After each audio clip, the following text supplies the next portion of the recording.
मी विचार करत होतो की ह्या वीकेंडला आपण ट्रेकिंगला जाण्याचा प्लॅन करू शकतो. तिथलं वातावरण खूप छान असतं म्हणे हल्ली. नमस्कार. आजच्या या माहिती सत्रामध्ये आपलं स्वागत आहे. आपण रोज क्लाउड हा शब्द कितीतरी वेळा ऐकतो, नाही का? ईमेल पाठवण्यापासून ते फोटो सेव्ह करण्यापर्यंत, अगदी चित्रपट बघण्यापर्यंत सगळीकडे क्लाउड. पण हे क्लाउड म्हणजे नक्की काय? ते आकाशात तर नसतं, मग कुठे असतं आणि ते काम कसं करतं? चला तर मग आज आपण क्लाउड कॉम्प्युटिंगची हीच गुंतागुंतीची वाटणारी संकल्पना एकदम सोप्या भाषेत समजून घेऊया. आता विचार करा, काही वर्षांपूर्वीची गोष्ट. कंपन्यांना जर टेक्नॉलॉजी वापरायची असेल तर काय काय करावं लागायचं? म्हणजे मोठमोठे सर्व्हर विकत घ्या, ते इन्स्टॉल करा, त्यावर सॉफ्टवेअर टाका आणि एवढ्यावरच थांबायचं नाही, तर आयुष्यभर त्याची देखभाल पण करा. बापरे, केवढी डोकेदुखी आणि खर्च! ही खरोखरच एक खूप मोठी जबाबदारी होती.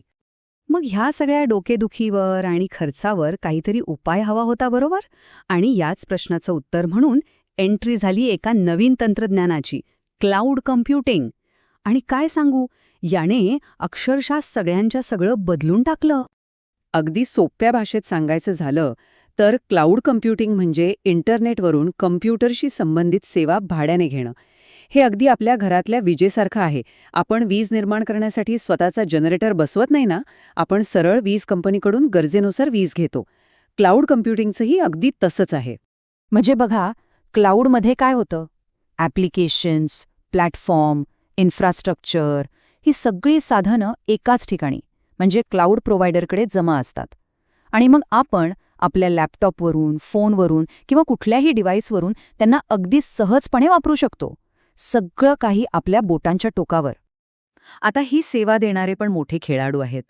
Amazon वेब सर्व्हिसेस, मायक्रोसॉफ्ट अझूर आणि गुगल क्लाउड ही नावं तर आपण सगळ्यांनी ऐकलीच असतील, नाही का? ह्या आहेत त्या मोठ्या कंपन्या ज्या आपल्याला या क्लाउड सेवा पुरवतात. बरं, आता या क्लाउड सेवा कशा दिल्या जातात? तर याच्या मुख्य 3 पद्धती आहेत. आणि त्या समजून घेण्यासाठी ना आपण एका पिरॅमिडची कल्पना करूया. सोपं जाईल.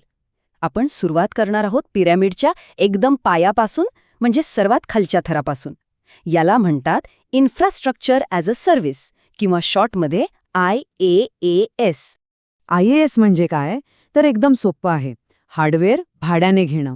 म्हणजे स्वतःचे सर्व्हर विकत घेण्याची काही गरज नाही.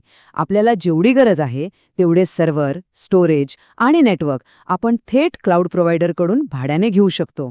किती सोपं! ह्या मॉडेलमध्ये कामाची विभागणी खूपच स्पष्ट आहे. हार्डवेअर आणि त्याच्या व्हर्च्युअलायझेशनची सगळी जबाबदारी क्लाउड प्रोव्हायडरची. पण त्यावर कोणती ऑपरेटिंग सिस्टीम टाकायची, कोणतं सॉफ्टवेअर वापरायचं हे सगळं मात्र आपल्या हातात असतं. म्हणजे इथे आपल्याला कंट्रोल भरपूर मिळतो. चला, आता पिरामिडमध्ये एक पायरी वर चढूया, मधल्या थरावर. याला म्हणतात प्लॅटफॉर्म ॲज अ सर्व्हिस म्हणजे पास. हे ना खास करून सॉफ्टवेअर डेव्हलपर्ससाठी बनवलेल्या एका तयार वर्कशॉपसारखं आहे. पास काय करतं तर ते डेव्हलपर्सना एक रेडीमेड प्लॅटफॉर्म पुरवतं. त्यामुळे डेव्हलपर्सना फक्त आणि फक्त आपलं ॲप्लिकेशन बनवण्यावर लक्ष केंद्रित करता येतं.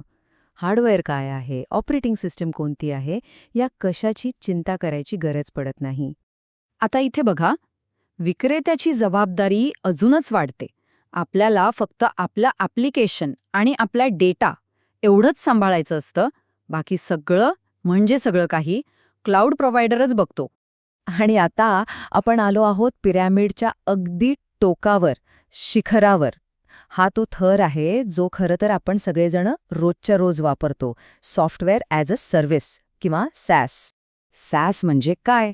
तर एकदम रेडी टू यूज सॉफ्टवेअर जे आपण सरळ इंटरनेटवरून वापरतो. कम्प्युटरमध्ये काहीही इन्स्टॉल करायची गरज नाही. अरे आपलं Gmail, Office 365 किंवा Dropbox ही सगळी याचीच तर उत्तम उदाहरणं आहेत. आणि इथे तर विचारूच नका, कमाल आहे. आपल्याला काय सांभाळायचंय? अक्षरशः काहीच नाही. सॉफ्टवेअरपासून ते हार्डवेअरपर्यंत सगळ्यांच्या सगळं तो विक्रेताच सांभाळतो. म्हणजे आपल्यासाठी फक्त आणि फक्त सोय. बघा, हे पिरॅमिड चित्र या तिन्ही सेवांमधला संबंध किती छान दाखवतंय. पिरॅमिडमध्ये जसजसं वर जाऊ तसतसं आपलं नियंत्रण कमी होतं, पण सोय वाढत जाते. IaaS IT ॲडमिनसाठी आहे, ज्यांना पूर्ण कंट्रोल हवा असतो. पास डेव्हलपर्ससाठी आणि SaaS ते आपल्यासारख्या सगळ्यांसाठी, जिथे सोय सर्वात महत्त्वाची आहे. या चित्राला आपण एक एक्स-रे व्ह्यू म्हणूया का? हे आपल्याला पुन्हा एकदा एकदम स्पष्टपणे दाखवतं की प्रत्येक मॉडेलमध्ये जबाबदारी कशी वाटली गेलीय. हिरवा रंग म्हणजे जे आपल्याला सांभाळायचंय आणि निळा रंग म्हणजे जे विक्रेता सांभाळणार. IaaS पासून SaaS पर्यंत हा निळा रंग कसा वाढत जातोय हे बघणं खरंच खूप इंटरेस्टिंग आहे. ठीक आहे, मग आपण पाहिलं की क्लाउड म्हणजे काय आणि ते कसं काम करतं. पण खरा प्रश्न हा आहे की कंपन्या याच्या मागे का लागल्या आहेत, याची गरजच काय आहे. चला, याचे फायदे बघूया.